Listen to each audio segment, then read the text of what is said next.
At the end of the day, as an AE, you need to be the CEO of your business. And if you're not taking ownership over your own pipeline, whether it's 3x, 4x, 5x of your quota, then it's really hard to get the relationships internally to work. Everyone wants to build stronger pipeline, but only a few know how to make it happen. If you're listening to this show, you know Outbound is not dead.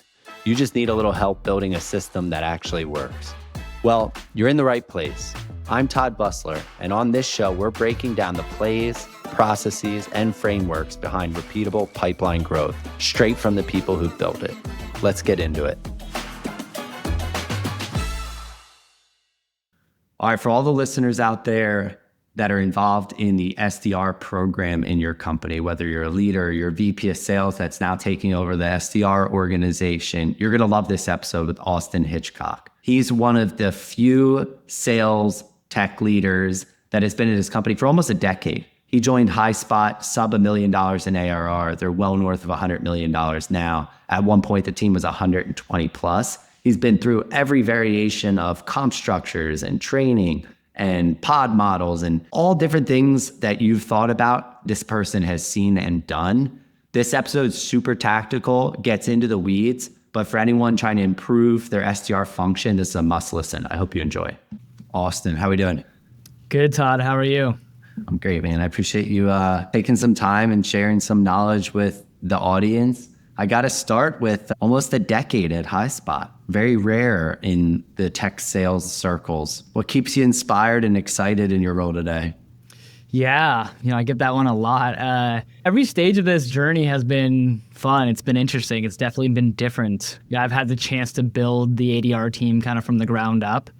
And now we're really focused on that next evolution. It's what are we doing in AI and how are we scaling from that lens? But honestly, I would say what keeps it interesting and gratifying for me personally is the people. There's no better feeling when I get that, 7-figure win alert in your inbox and you open that thing up and you look at who it's coming from and it's someone who is, currently an enterprise or strategic AE that was once an ADR on the team years ago.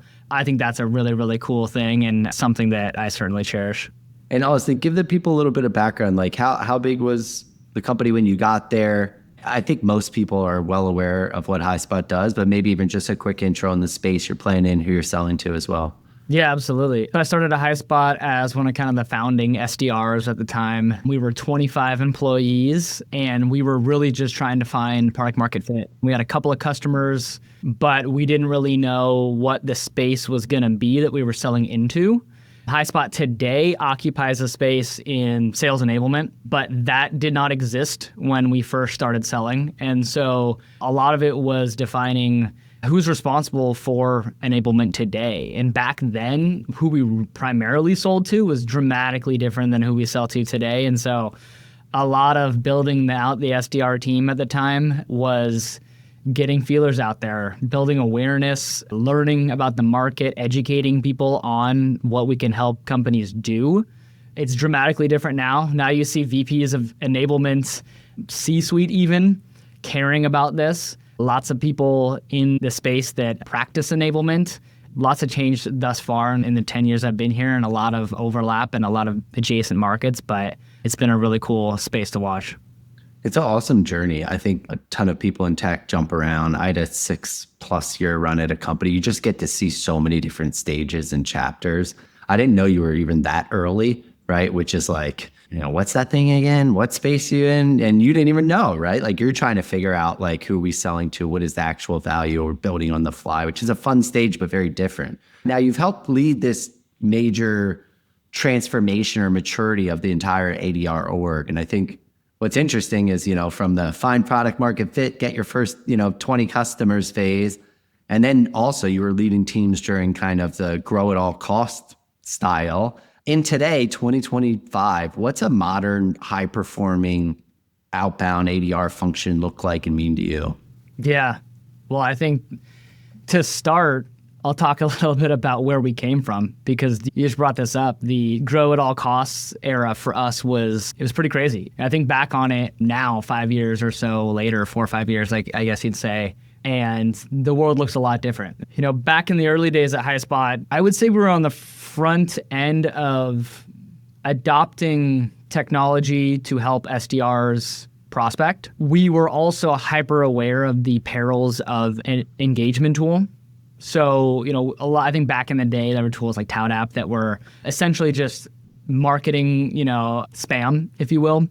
And so we were really against that notion, and we leaned super hard the other way into one-to-one hyper-personalization, and it worked really well. Like, we were getting high-quality pipeline. We were getting the ATL contacts that we wanted to get in front of, and we were, like I mentioned earlier, primarily educating them on why they should care about enablement and how they're going to use it as a way to drive behavior change on the sales side.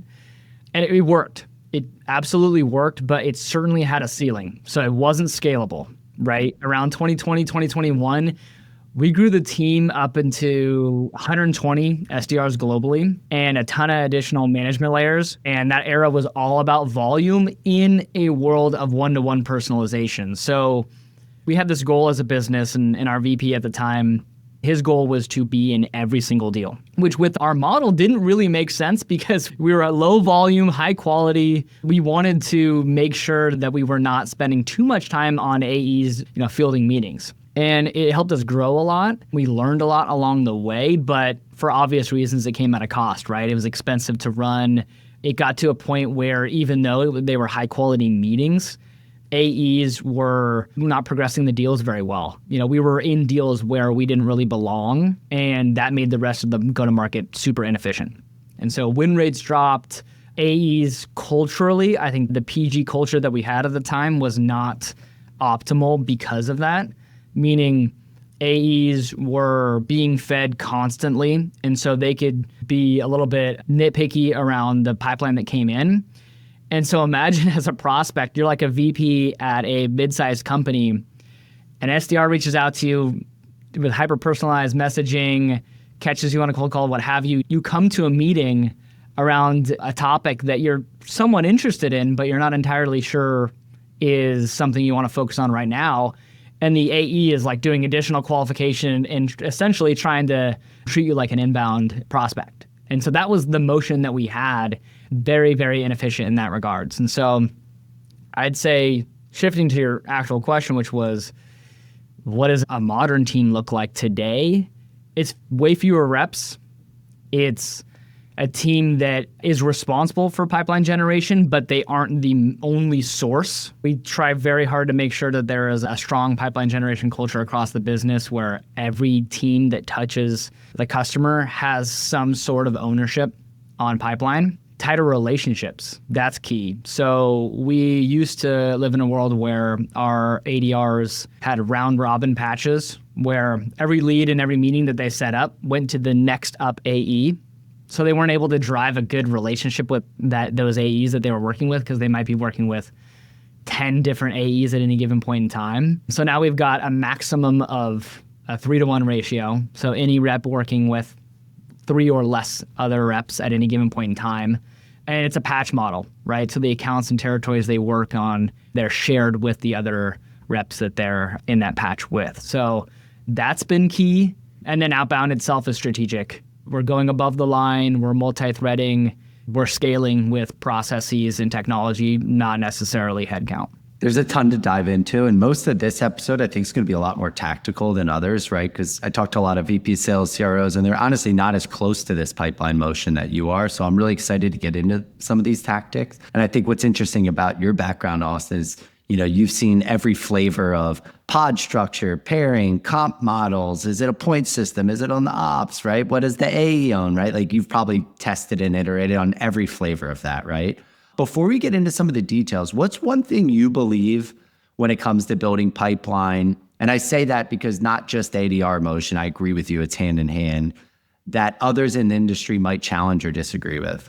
I think the controversial thought there is that more pipeline is not always better. And it took us a long time to learn that.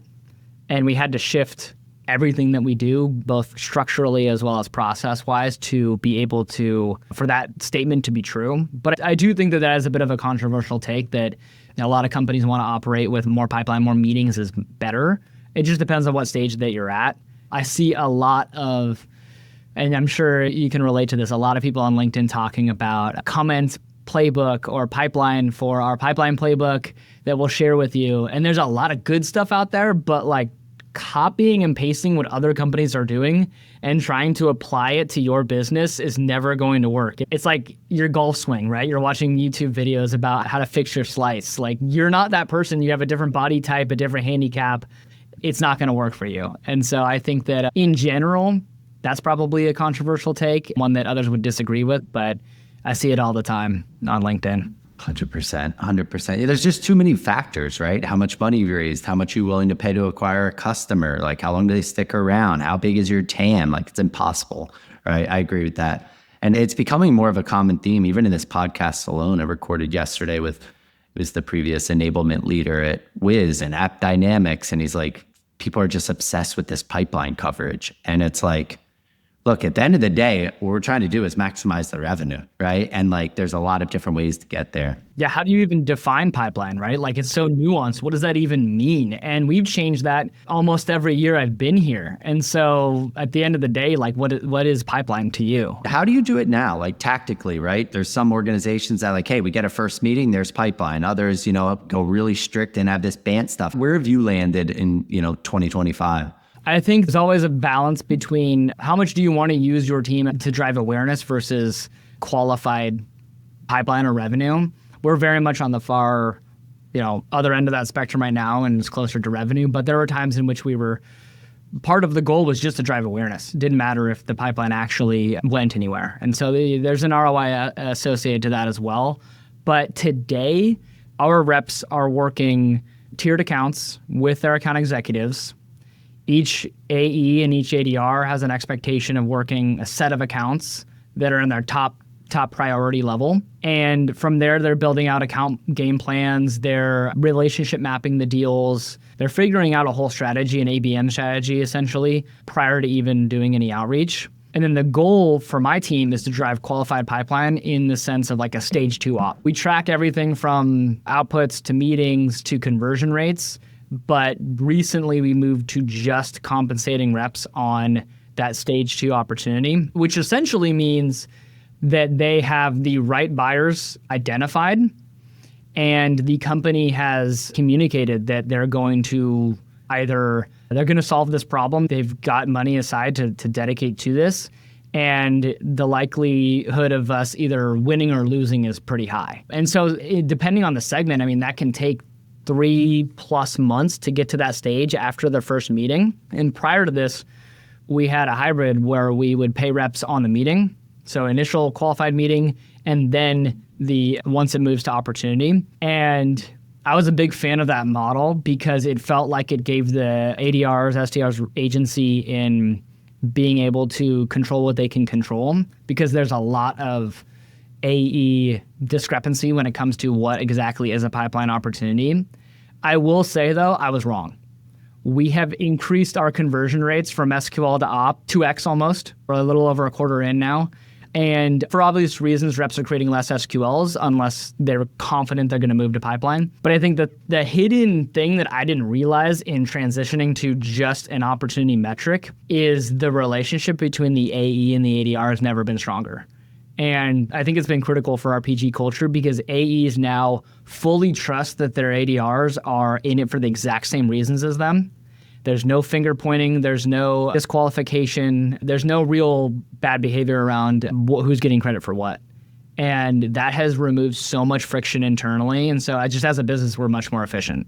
When you go on that model, which is, just to summarize for everyone, is essentially, hey, I don't really care about the meeting. Sure, it's an entry point. There has to be some high level of qualification where reps are excited before an ADR is getting any credit. 9 out of 10 times that leads to way better targeting, right? Just persona and account. But it also typically leads to, after a meeting prep, right? And post first meeting, kind of collaborating on what are we doing. Can you talk about the second part? Like what is your best 1 or 2 ADRs doing after they get a meeting with, maybe it's not the perfect persona, but it's the perfect account in the area you need to sell to? What does that collaboration look like as tactfully as possible? Yeah, it is educating the buyer in the first meeting who else within their organization needs to be involved? Who else are we typically seeing in companies like theirs that are involved in a buying decision, and explaining to them what's in it for them and how we can help them navigate their own internal organization. I think in that world, it's really defined as buyer enablement. It's enabling your buyer on how best to buy your software. I think that is what the best reps are doing, and they're doing that even before the meeting. They're sending the follow-up, like if they caught someone on a cold call, they're nurturing with, here are some of the people that we see internally at your company that we typically work with. Does it make sense to add them onto this first meeting? Or, kind of dropping that hint in our DSR. So we use digital sales rooms, and we'll talk about that in the DSRs and who else is involved, because multi-threading is key. And we used to actually compensate on multi-threading. We pay on the first meeting, and then we pay on secondary meetings. And we try to get really cute with what is the criteria for a first meeting, a second meeting, things like that. Come to find out that every business is going to be different. They're all going to buy differently. And so we could have the perfect framework or perfect way to identify what we consider as a qualified meeting, a second qualified meeting, but that still might not lead to that organization opening up an opportunity with us and actually committing to a buying process. And so I guess to answer your question tactfully, it's following up, ensuring that we're educating them on how other organizations like them buy, knowing deeply who their colleagues are, what they care about, and ideally leaning on them to help champion it. I like your framing there. And we think about this a lot internally, but a lot of the best leaders, it's like, look, your job is buyer enablement. Teach them how to buy this, right? You are experts. Teach them how to do this, right? And I think that's a huge part of it. So Austin, you mentioned kind of the farce or kind of false belief that more pipeline is necessarily better. You talked about how you drive better kind of ADR, AE relationship. What do leaders get wrong when it comes to structuring or scaling these ADR organizations? What else? I see people on both ends of the spectrum right now. A lot of people want to use AI, SDRs to essentially scale without any humans at all. I don't see that working today, at least not yet, particularly in B2B enterprise SaaS. There needs to be human involvement. So that's one end of the spectrum. And then on the other end, it's, this scaling with humans and expecting the output to increase proportionately. So I think we talked about this earlier, but it's really around pipeline is nuanced, and leaders get that wrong day in, day out. And you have to constantly ask yourself, even if the metrics look good, where are the gaps? Where are the leaks in the funnel? Where would we like to see more? What are the behavior of the reps when they get these meetings and these opportunities? Because you might think a certain conversion rate in the funnel is good, and it's only good because it's a little bit better than what it used to be. The role has definitely changed, right? You just talked about like this, in my opinion as well, over obsession with, can we automate this whole function? And I don't believe that's real or will be anytime soon. However, the role has changed, right? Like I was just talking with our AE prepping for a call today, one of our AEs, and he's like, man, I need to get better at some of this AI stuff. I'm like, yes, absolutely, right? And like that's becoming a critical trait that you look for. What are you looking for in 2025 from a skill set perspective for the best ADRs, and how has that shifted over the last couple of years? I've always thought that selling is inherently human, and whatever makes you personable is something you should lean into. So that hasn't changed, and I don't think that will change, because you still need to break through the noise in your prospecting outreach. What I'm seeing today, and actually you talked about this on LinkedIn, and I fully agree with, is there's still a number of different directions an SDR can go in to be successful. There isn't a, one size fits all playbook. And, some SDRs are really, really good at cold calling. And that is still working. Like, I don't care what anyone says, that is working. It's the fastest way to get in front of someone and have a conversation and set up a meeting. You can be wizards on the phone. There's a lot of technology out there right now that enables you to call faster, call better, connect better, et cetera. So being really good on the phone is huge in today's world, as big as it has ever been, in my opinion, just in terms of a differentiator. In addition to that, I think a lot of people are, especially with this new generation, embracing the content creation. And that can come to life in a number of ways, but we've always been high on creativity when it comes to like a personal touch to prospect someone. And we've defined that internally as like videos or handwritten notes or gifting. And I think that reps do that really well. I might get some attention for this, but I get a handful of LinkedIn messages a day, right? I almost never get a video on LinkedIn. And when I have, I book a meeting with them because it shows that they actually care. They want to talk to me. And that doesn't take too long. Just recording a quick 10, 15-second video instead of your email template and telling me why it's important that we have a conversation. I think that skill goes a long way. And then AI. People are coming out of college actually knowing how to prompt. And I think we've come a long way in the last year or two in terms of how to leverage AI to be successful. Obviously, there's a lot of technology you can buy at the business level, but just from a skill set standpoint, reps are using it in extremely creative ways. I don't think it's about prompts anymore. I think it's not copying and pasting the right prompt or having the right cheat sheet. It's about getting creative and having a conversation with the AI and trying to find gaps in your research or your messaging or what have you that you can lean on AI to help fill for you. So it's more bespoke, I think, than it has ever been. So those are the three skills: elite phone skills, creativity, and prompting and using AI. Awesome. We think similarly. I want to dive into a couple of examples. Like one thing that I think your career has afforded you is, and you kind of subtly brought this up multiple times, but you're always looking at key metrics, right? Conversion through each funnel, productivity of rep, how fast can we get that? Before we hit record, we were talking about velocity of deals, right? Can you maybe tell me an example of when one of those metrics in the funnel or ramp times starts to go off? Inevitably, in any of these companies at either Champify's scale or your scale or Salesforce scale, like there's something that's going to go off the rails a little bit. And the best leaders are really good at identifying that and then going to fix that.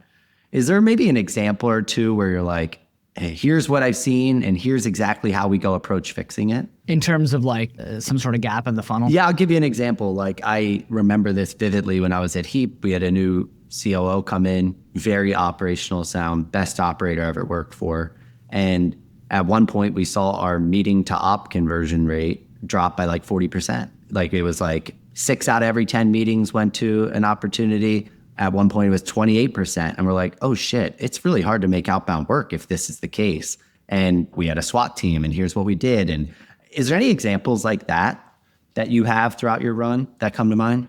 I talked about a little bit about this earlier, but we've seen a dramatic increase in the top of funnel conversion since moving to a later stage KPI for a quota and commission for my team. And it wasn't until we did that we realized that there was an issue at all. Because you're always comparing your metrics to years prior, or you have some sort of benchmark from your company's VC, and you look at it and you're like, okay, cool, but this is not related at all to our business. All these metrics are vastly different in how we sell. And so I think the best way to inspect a metric, even if it doesn't look bad right now, is to get in the deals and figure out what is the common thread, what's missing, what is not moving from one stage to the next, and why. And a lot of it's coming from like AE feedback on, hey, we're noticing a lot of reps like are rejecting these meetings, or these meetings aren't converting. Why is that? And getting in those conversations and actually talking to the AEs. When I think about like redefining your ICP, in the early days, we were defining it as we went, right? We were building awareness. We were learning about who's going to buy us and who's not.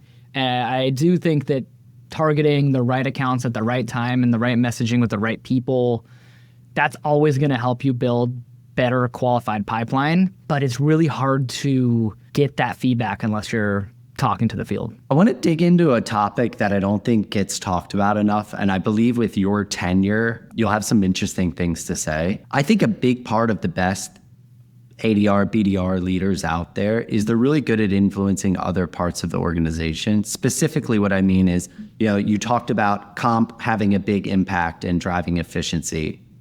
Not surprised by any of that. But with that comes a lot of changes in AE behavior.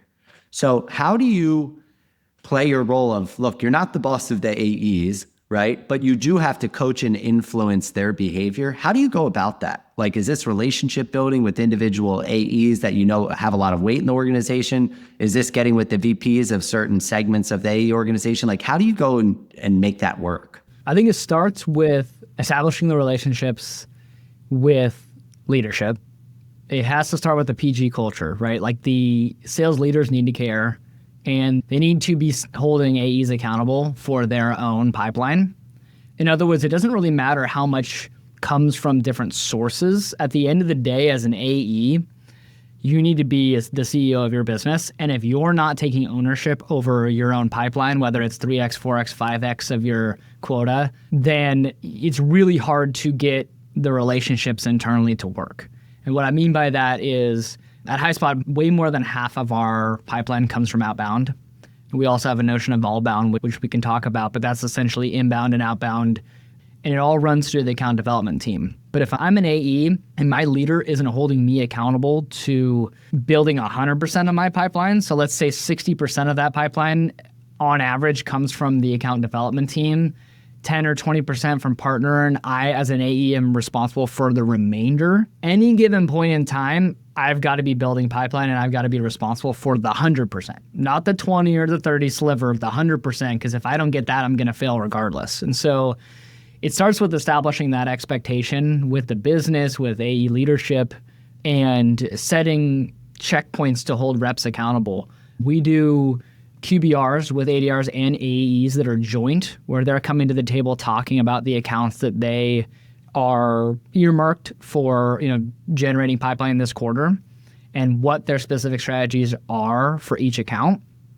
That's huge. And then on a weekly basis, they upload videos into a Slack channel around where are they at with each one of those accounts. And so say more about that. That's really interesting. Say more.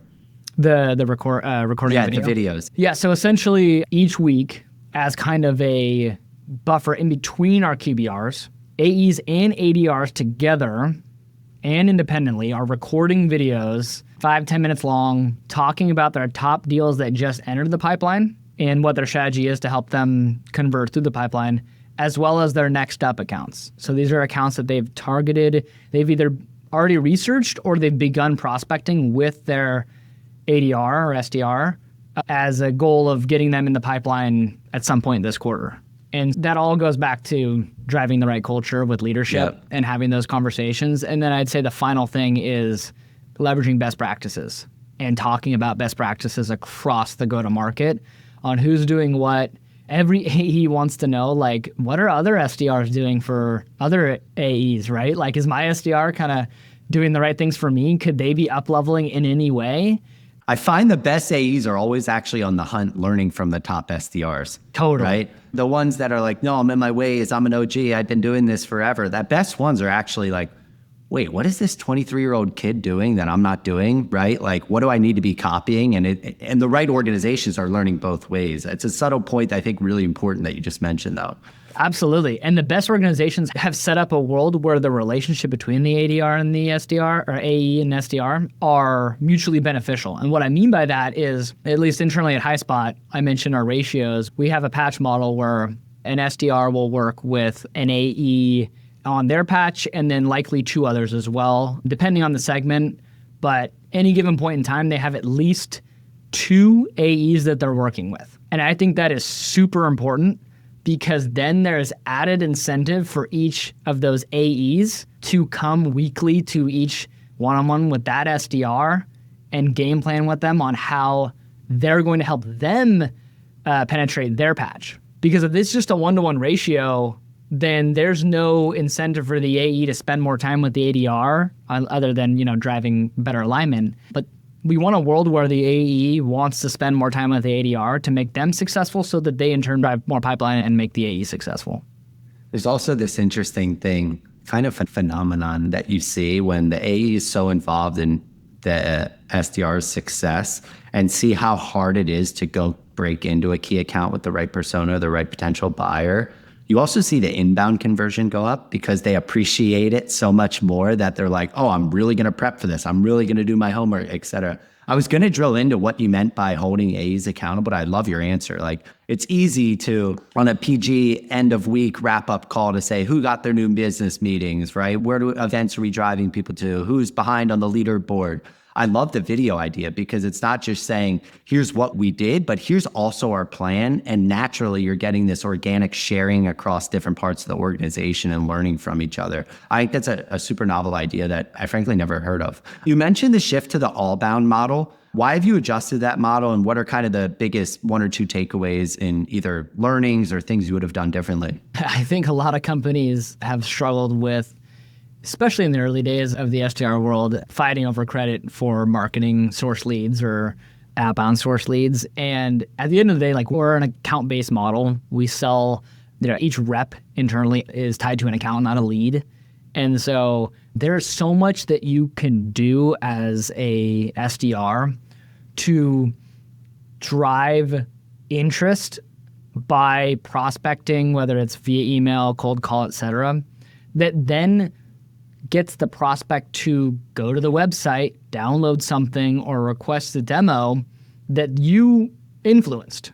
But it's very hard, as you know, to identify how exactly that was influenced. So there's always inherently some shared ownership over, well, was it the prospecting that then got them to come to the website? Was it the website that then got them to respond to the SDR's email? So being able to track those separately, but from a compensation standpoint, from a cultural, philosophical standpoint, we just treat them all one and the same. And I think that just allows us to buy into different programs, drive events more effectively, just run a full ABM motion without any uncomfortability. Love it. I would bet a lot of money based on the solution that you're selling that you take enablement very seriously for your team. Mm-hmm. Can you walk me through some of the learnings to your approach to talent and skill development for your organization? Yeah, I think there's two different things I like to think about. It's acquisition of talent, and then how do you train, enable, onboard, et cetera. Upskill. Upskill, exactly. I'm really passionate about targeting early in career professionals for the SDR role. I've always been of the mindset that sales is inherently a competitive, numbers-driven job. And just based on experience, and this is not always the case, but I have had a lot more success getting people into Highspot as their first ever job and then growing them internally into other areas of the business than interviewing externally people who have experience. And so we certainly value the self-starter, dedicated mindset that enables people to start early in career and kind of grow. And so then that shapes our enablement and training and onboarding as well. So for example, our internship that we run, we have a relationship with a university that's local that runs a sales program. It's kind of like a minor, and they have a handful of classes that we come and teach. We'll guest lecture, and then we get to participate in this internship. And part of that internship is mostly dedicated to just learning about Highspot. It's learning about our customers, our prospects, the space, a lot of classroom style learning, a lot of rehearsal and role play, and a little bit of cold calling and a little bit of real prospecting. But that's not the intent. The intent is not to get some ROI from a pipe gen standpoint out of our interns. It's to drive a talent pipeline. And so then, and this has been super effective for our onboarding, if we're able to convert those interns to full-time hires, they onboard and get to productivity so much faster than any other cohort of people we've ever hired onto. And so that's been key. It's really effective onboarding. We take a lot of what we do in the internship, replicate that for our full-time hires and vice versa. It's spending a lot of time upfront and investment upfront to make sure that they're committed to the skill set and the company long-term. And then on the other end, it's building out a talent pipeline of different places within the organization that the reps can grow to. I've always been very pro hiring people who have other interests outside of just being an AE. And I know that's a little bit controversial, a little bit contradictory to what a lot of companies try to do, but it's allowed us to then attract talent that isn't quite sure if they want to be in sales or at least carry a bag long term. So we've got, future AMs, future managers, future enablement leaders, future RevOps partners, et cetera. And they bring different skill sets and different ways of thinking to then diversify the skill set on the team. And that's been like a huge talent unlock for us, just building out those different talent pipelines. Super smart. And I agree with that. Like, yeah, you're not going to get productivity in a 10-week internship, but you're going to get the select few that you start the next cycle that are already like 2 months ahead of someone you're going to hire off the street, right?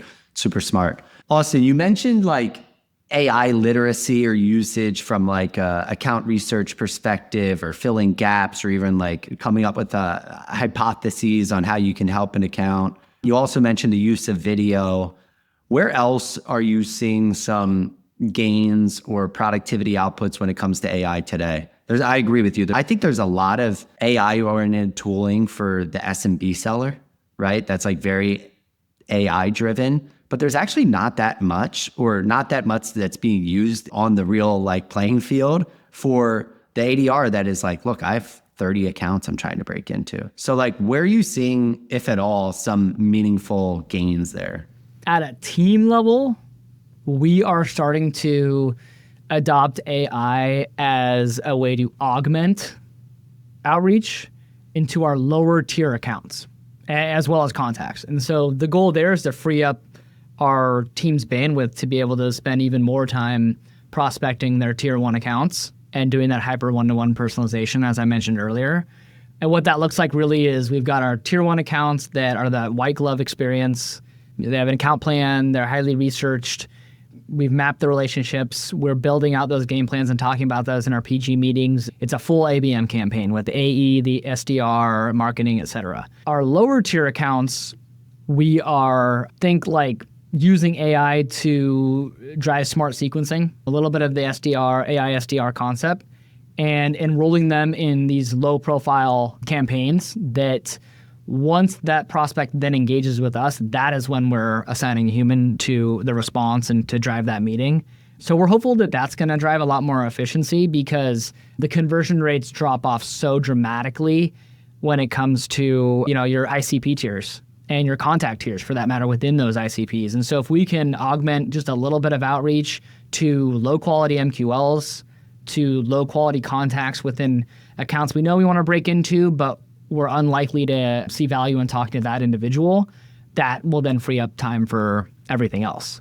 Do you envision that any kind of email at scale gets centralized to an AI or one person operating a bunch of AI so that your ADRs are exclusively focused on kind of one-to-one, highly personalized? Do you see it heading in that direction? It's hard to say. We're very early stages and we have yet to realize the value from this, if I'm being honest. Super common. I hear this a lot. Like everyone, like the allure of it is great, right? The allure is awesome. Great. It's hard to target these people. We at least want to touch them. In theory, it's like, it's a super low cost awareness play, but like everyone's going to start doing that. Does anyone open those emails, right? Like, yeah. I do certainly think that there is a world where it continues to increase noise and then open rates decrease and meetings decrease, et cetera. So no, I don't really have an answer for you. I think it's just, we'll wait and see. Yeah, I'm with you. And I think it's super interesting to see how it plays out, right? Because in theory, sure, but like, does this thing actually work? I don't know. Again, I think if you're selling Rippling or Ramp and you literally have hundreds of thousands of companies and they're already paying for something, it's very different than selling Highspot or Champify, right? Like we have a narrower list of accounts or higher value accounts. So last question I have for you, Austin, and there's been a ton of golden insights in this, so I appreciate it. And I could tell, like, look, you've been in the weeds, right? Like you've experienced a lot of the things people are trying to work through or debate. I get a lot of questions from people that have been in the SDR leadership role 3, 4, 5 years, maybe more, that are saying like, hey, should I stay in this role? Does it eventually have a ceiling if we think the SDR teams are going down? Sure, it's extremely valuable, but it's not the CRO track necessarily, maybe. What's kept you in this role?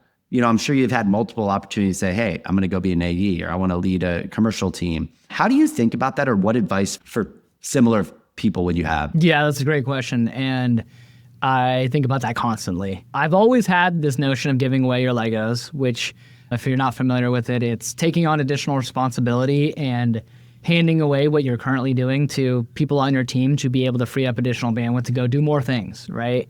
So that's just kind of how I've come into the roles that I've come into and gotten to the point where I'm at in my career. Pipeline is a really hot topic, like you mentioned at the beginning of our conversation, and it touches so much of the go-to-market. I actually think it's making SDR leadership more strategic than less, even though we're adding more technology to augment the SDRs and our SDRs becoming extinct, et cetera, et cetera. But like what we do is more important than ever. And it's also something that is the best way. I saw a stat the other day. I think entry-level jobs are decreasing across the board. I still think it's the best way to get in on the ground floor and learn a lot about, the go-to-market side of the organization. And so I take that mindset with me in leadership, and I learn about what's going on post-sale. I'm sitting in forecast meetings. I'm having conversations with post-sale, pre-sale. Where can learning about those other areas of the business help drive pipeline and help what I do today? And so I think that's what keeps me in the job is just it's constantly changing. We're at the forefront of technology. But for other SDR leaders out there, if you're feeling stuck, go figure out what other parts of the go-to-market are struggling with. And I guarantee you it has something to do with prospecting, driving pipeline, objection handling. It all comes down to some of the core skills that SDRs do. And so I felt like I've always been able to drive unique and important value here because of that. I love that answer. I never heard that analogy, but the SDR org is the tip of the spear. And like you're hearing all the objections. You're the first canary in the coal mine when a competitor is coming up the most, right? So like, I think that's awesome advice. There's other problems that are adjacent to your specific role and like go fix more of them and you become more and more valuable. Austin, this was epic.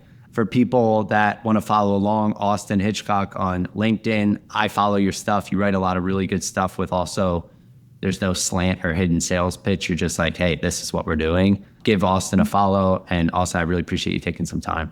Todd, thank you for having me. This was a lot of fun. I appreciate it. Awesome. Thanks for listening to Cracking Outbound. If this was helpful, let us know by messaging me, Todd Busler, on LinkedIn, and share this episode with a friend that you think will be interested. If you want more resources about building and scaling all things outbound, you can sign up for our newsletter at champify.io/blog.